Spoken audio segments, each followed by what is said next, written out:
바로 진행하겠습니다. 트리 오브 소트라는 내용인데요. 참고 자료는 이렇게 크게 네 가지를 참고했어요. 페이지랑, 그다음에 그 페이지에서 언급한 오피셜 레포, 그다음에 이거를 좀 요약해 주신 유튜브, 그다음에 프롬프트 엔지니어링 가이드, 이렇게 네 가지 자료를 참고했고, 요 밑에 프롬프트 엔지니어링 가이드 요 페이지가 생각보다 되게 정리가 잘 되어 있더라고요.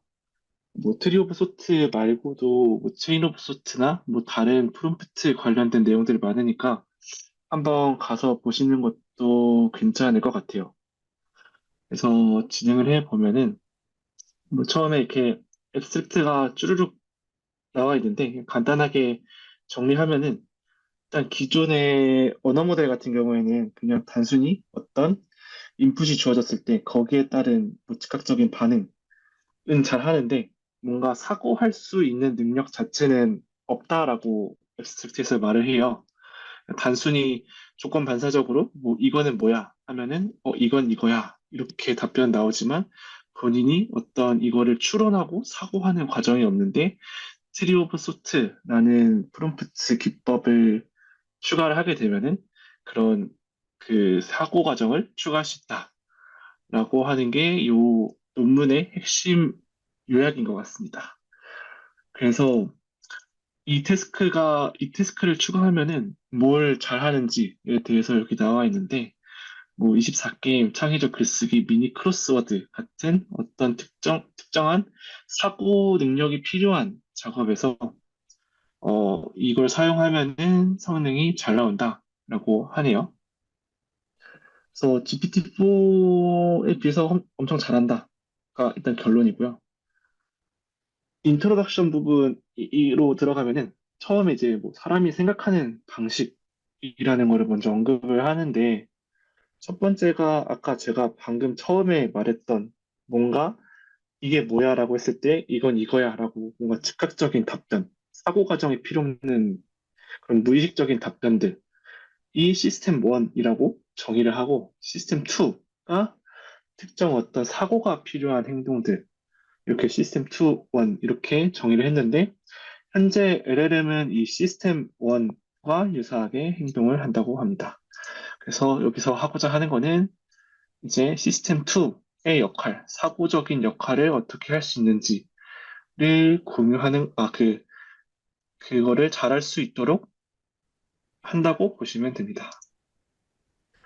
이제 뭐 밑에는 그 어떤 문제, PS, 그러니까 프로블럼 솔빙 관련해가지고 LLM 태스크를 통해서 이 PS 문제를 풀기 위한 다양한 시도들이 있었는데 거기에 대해서 간략하게 언급을 하는 게 첫 번째는 저희가 가지고 있는 그냥 GPT한테 이거 풀어줘 해서 바로 답변이 나오는 그냥 인풋 아웃풋 프롬프팅 시스템이라고 하고요.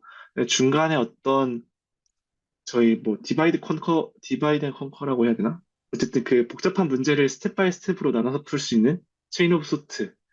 그다음에 이 체인 오브 소트를 조금 더 가지를 넓게 해서 체인 오브 소트로 나온 답변들을 가지고 마지막에 가장 그럴싸한 것들로 보팅을 해서 답변을 얻는 셀프 컨시스턴스 오브 COT라고 이렇게 기존의 방법들이 나와 있었는데 여기서 말하는 거는 이제 트리 오브 소트로 어떤 트리 기반의 탐색을 통해서 어떤 좀 사고 과정을 좀 모사하면서 최적화를 찾는 시도를 한다라고 여기서 간략하게 설명을 하고 있습니다. 그래서 이 트리 오브 소트를 어떻게 접근을 할지를 여기 적어놨는데요. 뭐 기존 그 트리랑 거의 비슷해요. 문제 접근 방법은 어떤 노드들이 있고 중간 단계 생각인데 뭐 얘는 이 그림에서 보시면 이 하나하나의 이 네모 박스 이게 노드라고 보시면 되고요. 그다음에 엣지들은 이 화살표들이라고 보시면 되고 이 생각의 흐름을 찾는 기법은 어쨌든 저희가 여기서는 트리라고 했으니까 기존의 CS에서 트리를 잘 서치하는 방법으로 네, 그 BFS, DFS를 언급을 하고 있고 그다음에 이게 뭐 아시다시피 BFS, DFS 하면은 코스트가 조금 생각보다 세잖아요. 그래서 이 코스트를 줄이려는 용도도 있고 그다음에 뭔가 이 사고 과정이 잘 맞는지 틀리는지를 검증하기 위한 이 셀프 트래킹 과정으로 이제 문제 접근 방법을 정의를 했다고 합니다. 그래서 뭐 한 번 더 기존의 LLM의 접근 방법의 단점에 대해서 언급을 하는데 이제 아까 시스템 1, 2에서 잠깐 언급했듯이 어떤 특정한 사고 과정을 거치지 않는데 그중에서 특히 어떤 연속성 있는 것들을 탐색하지 않는다. 그다음에 생각을 할 때 뭔가 잘못됐으면은 뭐 뒤로 되돌아가는 과정이 필요한데 그런 과정을 수행하지 않는다. 여기 위쪽에 보면은 left to right decision이라고 이렇게 나와 있는데 결국에는 그냥 한 방향으로 생각을 한다. 이런 관점에서 이런 그 밑에 이 전역적인 관점 이걸 쓴 것 같아요. 그래서 TOT의 프로세스는 그 네 가지 프로세스로 구성이 되는데 첫 번째로는 어떤 문제를 좀 작은 문제로 나누는 디컴포즈라는 스텝이 있고요. 그 다음에 그 디컴포즈된 문제를 풀어나가는 제너레이트 스텝이 있고요. 그 다음에 이 제너레이트 해가면서 그 답변을 생성하는 것들이 잘 하고 있는지 아닌지를 이벨루에이트 하는 스테이트가 하나 있고요. 그다음에 마지막으로는 탐색을 할 수 있는 서치라는 그 스텝이 있습니다. 여기서는 뭐 COT는 그냥 뭔가 되게 일관된 형태로 사고를 샘플링 한다고 하는데 뭐 뒤에 잠깐 나오겠지만은 이게 여기 나오는구나. 네, COT는 어떤 답변을 생성할 때 그냥 IID로 답변을 생성한다고 하더라고요. 그냥 랜덤하게 생성을 하는데 여기는 뭔가 일관적인 아까 위에서도 말했듯이 제 어떤 연속성을 탐색해야 된다라고 여기서 언급을 했었는데 결국에는 연속성을 주기 위해서 어떤 중간 단계 정보를 좀 넣어주는 것처럼 이렇게 설명을 하더라고요. 그다음에 답변 생성 과정에서 또 마찬가지로 그냥 이거는 그 어떤 문제를 푸느냐에 따라서 제너레이트 스텝이 좀 나뉘는 것 같아요. 여기서는 어떤 되게 창의적인 답변을 생성하기 위해서는 IID로 샘플링 하는 과정을 한다고 여기서 말을 하고 있고요. 그다음에 게임 오브 24처럼 이게 어떤 시퀀셜하게 문제를 풀어나가야 되는 경우에는 그리고 또 어떤 제약 조건이 있는 경우에는 이런 프로포즈라는 방법으로 답변을 생성한다고 합니다. 그리고 이 부분은 저도 좀 딥하게 와닿지는 않아서 이 부분은 잘 설명이 될지는 모르겠는데 뭐 어떤 문제를 해결할 때 평가하는 방식이 있는데 얘는 이제 뭐 각 상태를 어떤 뭐 독립적으로 평가하는 밸류 그다음에 투표로 평가하는 보트 이렇게 두 개로 나뉘고 있는데 여기서는 밑에 예시를 보면 아시겠지만 밸류 값으로 하는 것 같아요. 그래서 이거는 밑에 이 게임 오브 24를 가지고 자세하게 설명해 보도록 하겠습니다. 서치는 아까 말씀드렸던 것처럼 트리 탐색 기반이니까 DFS, GFS 이렇게 나와 있고요. TOT example로 이제 게임 오브 24를 이제 언급을 해주는데 이 슬라이드 자료는 그 여기 위쪽에 유튜브에서 따온 겁니다. 래퍼를 달아야 될 것 같아서. 그래서 일단은 태스크로 여기선 크게 아까 말씀드렸던 것처럼 게임 오브 24, 창의적 글쓰기, 크로스워드 이렇게 나와 있는데 여기서는 일단 가장 좀 이해하기 쉬운 형태인 게임 오브 24로 이렇게 설명해 주셨더라고요.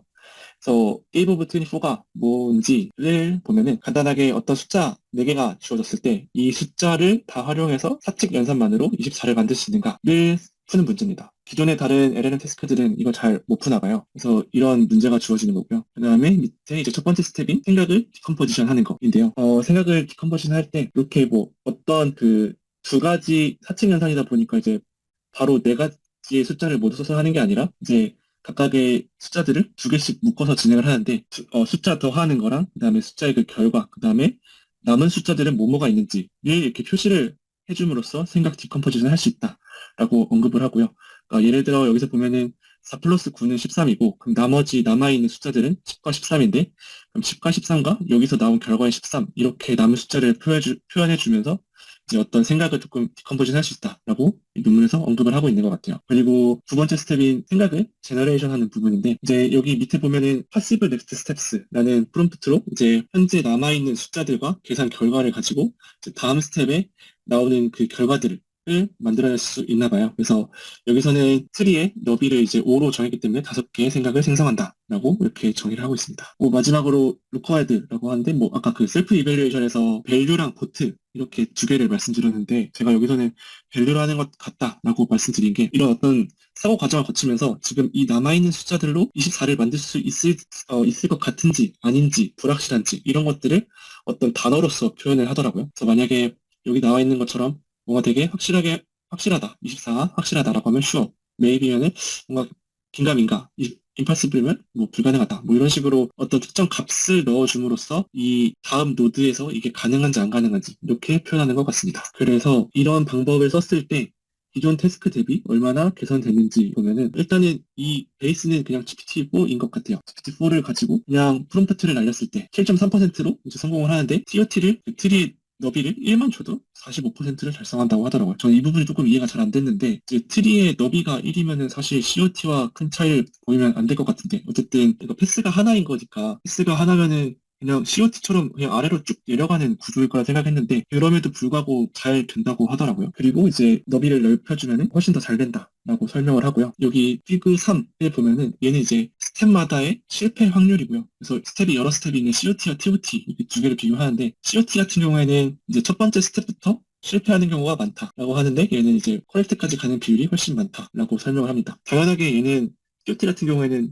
첫 번째 바로 뭐 5개 패러렐한 패스를 만들다 보니까 그만큼 더 첫 번째 스텝부터 실패할 확률이 좀 줄어드는 것 같기는 해요. 창의적 글쓰기와 크로스워드 쪽을 보면은 사실 뭐 이거는 그냥 뭐 사람이 평가한 거다 보니까 크게 뭐 유의미한 것 같지는 않은데 그냥 여기서 좀 볼만한 지표는 이제 TOT로 했을 때 크로스워드인데요. 크로스워드를 봤을 때 그 아까 백트랙 그 셀프 이벨리에이션으로 지금 이 태스크가 더 진행했을 때 임파서블한지 뭐 슈어인지 메이비인지 이거를 지정해 주는 것에 따라서 성능 차이가 좀 크게 나는 것 같아요. 그게 지금 이 백트랙을 뺐을 때 성능이 54고 이거를 다 포함했을 때가 78이거든요. 그래서 뭐 이렇게 셀프 이벨리에이션 스텝을 넣어주는 게 효과적이다인 것 같습니다. 그래서 결론은 무엇이냐? TOT를 하면은 사고 과정이 들어가는 태스크는 잘한다. 근데 문제는 실제로 이런 사고 과정이 필요한 태스크들을 실제 상황에서는 많이 사용하지 않는 것 같아요. 그래서 여기서도 말하듯이 GPT-4에서는 이런 사고 과정이 아닌 다른 태스크들은 너무 잘한다. TOT 한번 실행해 보면은 돈이 생각보다 많이 빠집니다. 이따가 코드 실행 결과 한번 같이 보시면 알겠지만 돈이 꽤 많이 들어가요. 그리고 여기는 어떻게 하면 좀 더 개선할 수 있을지 부분인데 그 프롬프트 상에서 아웃풋으로 나오는 게 결론적으로는 이전 스텝의 결과가 나머지 그 다음에 셀프 이벨리에이션 뭐 이렇게 세 가지가 크게 나오는데 이제 이것들을 다 포함해서 그냥 잘 떨궈주도록 뭔가 튜닝을 하면은 잘 될 것 같다. 그래서 아마 뭐 이렇게 개선을 해보겠다 이렇게 적은 것 같아요. 일단 여기까지가 그 TOT에 대한 간단한 논문 설명이었고요. 그래서 밑에 보면은 TOT 오피셜 깃허브이 있는데 여기 들어가시면은 코드 받아볼 수 있고요. 파이파이에 올려놨더라고요. 그래서 한번 보면은 태스크는 시간이 그렇게 막 많이 잡아먹진 않은데 대략 한 5분 정도 걸리는 것 같아요. 그리고 GPT-4로 수행했을 때는 정확한 결과를 얻을 수 있었는데 GPT 3.5로는 잘 결과가 안 나오는 것 같더라고요. 룰 탐색은 BFS를 사용을 했고요. GPT 3.5로 수행한 결과고 실행 코드는 이겁니다. 엄청 간단하죠. 다 내장화되어 있어가지고 이 클래스업 호출하면은 바로 수행이 되고요. 되게 다양한 트리서치들이 출력이 되는데 그냥 아웃풋만 가져와 봤어요. 결국에는 여기서는 24를 못 만들고 태스크가 끝났고요. GPT-4로 모델을 바꿔서 진행을 해봤을 때는 결국에는 이제 논문에서처럼 결과에 도달한 거를 확인할 수 있습니다. 근데 이제 문제는 제 API 콜했을 때 사용된 비용인데요. 제가 전날에는 API를 딱 이거 두 번만 호출했는데 GPT-4를 호출할 때는 대략 한 2,000원에서 2,500원 정도가 그냥 날아간다고 보시면 됩니다. 한 번 호출에. 근데 3.5는 뭐 별로 안 드는데 사실 답을 못 맞췄기 때문에 얘도 돈을 날린 거는 마찬가지죠. 얘는 답을 냈지만 비용이 많이 이렇게 볼 수 있고요. 그래서 저는 그냥 개인적으로는 3.5에서도 잘 동작할 수 있도록 하면은 이런 비용을 좀 많이 아낄 수 있을 텐데라는 좀 아쉬움이 있었어요. 그리고 밑에는 지금 여기는 아예 내부적으로 BFS 다 코드로 따로 구현을 해놓은 부분인데 그러면은 얘를 그냥 어떤 프로그램을 짜지 않고 프롬프팅으로 이 트리 오브 소트 프로세스를 진행할 수 있지 않을까라는 논문이 그 아까 말씀드린 이 프롬프팅 가이드 여기에 나와 있어가지고 한번 저도 실행을 해봤는데요. 실행은 GPT-4에서 실행을 했고 프롬프팅은 그냥 이런 식으로 되어 있습니다. 임의로 3명의 패러렐 패스를 만들고 각각의 어떤 스텝 바이 스텝으로 각각 3명의 전문가들이 프로세스를 수행하고 그 결과를 공유해서 답이 나오면은 뭐 좋고 아니면은 그 전문가들은 이제 자기가 틀렸으면은 이제 이 답을 버리는 거 이런 식으로 프롬프트를 짜놨더라고요. 그래서 이걸 실행해 봤는데 그냥 저희 그 ChatGPT 오픈AI 그쪽에서 수행을 했을 때 이제 똑같이 그 게임 오브 24를 진행을 했는데 답을 다 못 맞췄습니다. 전문가들이 네, 답을 다 못 맞췄고요. 여러 명 해봐도 답을 얻을 수는 없었습니다. 그래서 일단은 답변을 보시면 알겠지만 그냥 얘는 패러럴 패스 1, 2, 3만 했지 이제 거기서 뭔가 또 가지를 더 나가지는 않았고 아까 요 그림이죠. 셀프 컨시스턴스 오브 COT 이런 패스로 수행을 하는 것 같아요. 저 프롬프팅을 수행했을 때. 그래서 뭐 답변이 잘 안 나오는 게 아닌가라는 생각이 들었습니다. 네, 여기까지가 일단 트리 오브 소트에 대한 간략한 소개였습니다. 네, 일단은 트리 오브 소트 진행을 한번 해봤었는데 결론적으로는 이게 실제로 저희가 어떤 사고가 필요한 테스트가 있을까? 약간 그 부분을 조금 생각을 해보고 이걸 쓰던가 말던가 해야 될 것 같아요. 아마 저도 회사에서 이쪽으로 하고 있는데 사실 LLM에 특정한 사고를 해달라라고 하는 프로세스 자체는 거의 없어서 그래서 이거는 각자 어떤 GPT 스토어에 앱을 올릴 때 그때 한번 자기의 태스크를 좀 잘 생각해보고 이걸 활용할지 말지를 좀 결정해봐야 될 것 같습니다. 네, 그래서 제 발표는 여기까지입니다. 네, 수고하셨습니다. 약간 그 COT는 그 뭔가 이게 단계 구상을 해서 생각해서 답변을 해라는 느낌이면 얘는 약간 병렬적으로 전문가 3명이 각각 뭔가 한번 풀어봐 약간 이런 느낌이긴 하네요. 네, 네, 근데 그 안에 그 함수 안에도 구현이 돼 있는 구현체를 볼 수 있나요? 아까 걔네 그 보여주신 그 레파지토리 그 공개해놨다는 코드 일부를 이제 보여주셨잖아요. 네, 잠시만요. 그러면은 다시 한번 화면 공유를 하겠습니다. 그냥 레파지토리 하고 들어가면 볼 수 있지 않을까 싶어서. 아, VFS밖에 구현 안 해놨네요. 음, 네, 코드는 다 파볼 수 있는 것 같아요. 네, 이건가 보요. 네, 이렇게 프롬프트를 실행하는 건가. 네, 그런 것 같습니다. 음, 약간 퓨샷으로 좀 뭔가 정보를 주는 것 같아요. 그러면은 이 프롬프트랑 그 아까 그 의사결정 트리랑은 어떻게 연관이 돼서 쓰여지는 걸까요? 저도 그 부분은 잘 모르겠는데, 어쨌든 얘네들을 계속 뭔가 여러 번 호출을 할 텐데, 이 부분을 좀 파봐야 될 것 같아요. 어떤 서치하는 부분을 좀 파봐야 얘가 어떻게 호출이 되고, 어떻게 백트랙 하는지, 약간 그게 조금 궁금하긴 하거든요. 음, 네, 그래서 아까 여기 보면은 이게 아마 밸류, 이름이 같네? 쓰다 말았나 보다.